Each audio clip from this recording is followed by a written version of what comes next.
and today we're going to be taking a look at honestly a long overdue video. Well, not really, but I think it's long overdue. And that is the Transformers Studio Series Rise of the Beast Rhinox. So there he is, and we're going to take a quick look at the packaging. So up front we got the CGI model, as usual, the Studio Series box, and his robot mode. And then you'll have the barcode if you need it. And here you have the promotional images and all the bios and stuff, and that's basically it for the packaging. So obviously this is the more definitive version of the Rise of the Beast Rhinox incarnation. Back in June I did take a look at the mainline release, which is not bad, but it wasn't really perfect to my taste in terms of like movie accuracy. I mean, it's not that bad because most of the mainline releases were based off of concept arts. This guy honestly feels like he's just the definitive version in terms of like Rhinox toys. The painting and sculpting on the Rhino mode is excellent. Sure, he is a bit kibbly, but this is what I normally expect for Beast modes, at least. What he doesn't have in common with Cheetor is that his fists are a fold out, and we'll get into that during the transformation. I really like the sculpting on the Rhino head, but other than that, I don't think there's really much to talk about in this Rhino mode. I mean, it's just an ordinary Beast Transformer. For weapons, he does come with this hammer, and it plugs in on his back, and that's basically it for weapon storage. Articulation, his head can move up. I'm pretty sure the mouth can open. If I can just... There we go. Mouth can open. Legs can bend backwards. Can move forwards a little bit. And then the back legs can move backwards. And that's basically it. And the tail can move if you would like some tail movement. Here we have him with the mainline release. And yeah, this guy is definitely a big improvement compared to this one. How much would you rather pay? They're both $35. But would you rather pay it for this or this? I don't know, let me know in the comments. But what can I say? I just need a wheeljack to go along with this guy, and I can finally recreate that scene. Alright, so transformation shouldn't be too hard. Let's just... I think we just... Not yet, I don't think. Just fold that out. Pull out his arms. And then... fold, or, well, rotate his biceps. Let's see here. Fold this out, and then pull this up. I think we just click the legs into place. Yeah. Then fold these out a little, and then you just wanna have that, and then same thing on the other leg,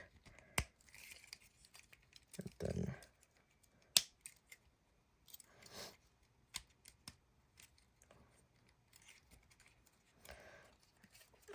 fold these out. Oh well, fold the chest out, and then what else you want to do? I guess you can do this step.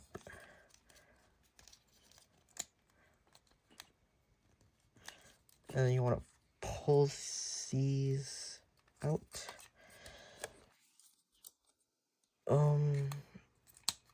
Pretty sure you're supposed to do this? I haven't transformed this guy in a while, but I only transformed him just now for the review. Yeah, there we go. And then you want to fold these in. Well, you need to get these little tabs into the chest, and then we're almost done. The fold out, this is what I was talking about. Let's talk about this, which they should have done that with Cheetor.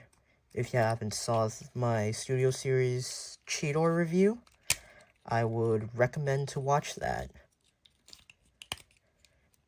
And there you go. Here we have it in robot mode, and when I first saw this robot mode, I immediately knew that this was going to be the better Rhinox figure. In all angles, this guy is really clean, in my opinion. I didn't really mention this in Rhino mode because there wasn't really much to talk about in Rhino mode, honestly. It's pretty self-explanatory. He got this nice texture on him, which could be preventable of paint chipping over time. And you gotta keep the crucial details like this Maximal insignia and like the scars on his chest, which is really cool. Overall, the color palette works really well with this design. Although I don't like how the rhino tail is just hanging out there because it's more of like Kibble, right? Head sculpt on this guy is captured better than the mainline version. But other than that, it's pretty much self-explanatory where it's like less hollow bits and a fantastic robot mode. It does feel a little solid, but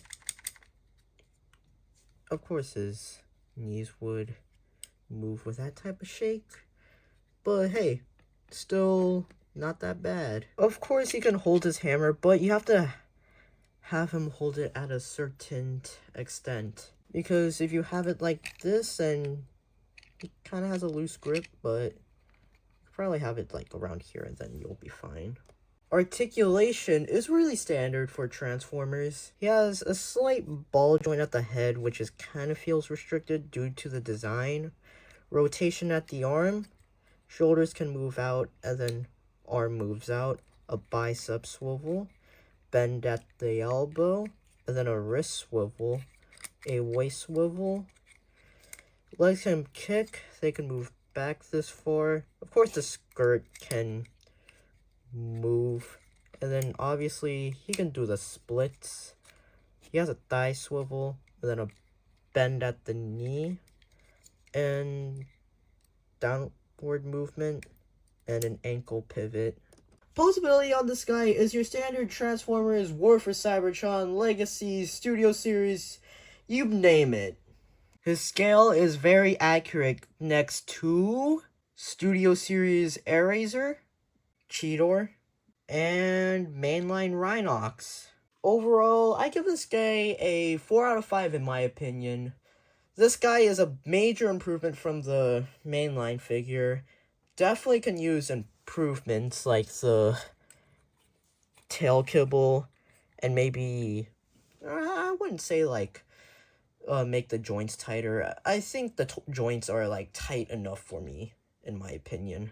He definitely makes a great addition to your Rise of the Beast collection and to your Maximals. And one more Maximal to go, and that is none other than Optimus Primal, and I will review that whenever I get that. With that in mind, thank you guys for watching. Give it a like, comment, and subscribe to this channel. And I will be reviewing the Shattered Glass 2-pack as my next review, and stay tuned for that.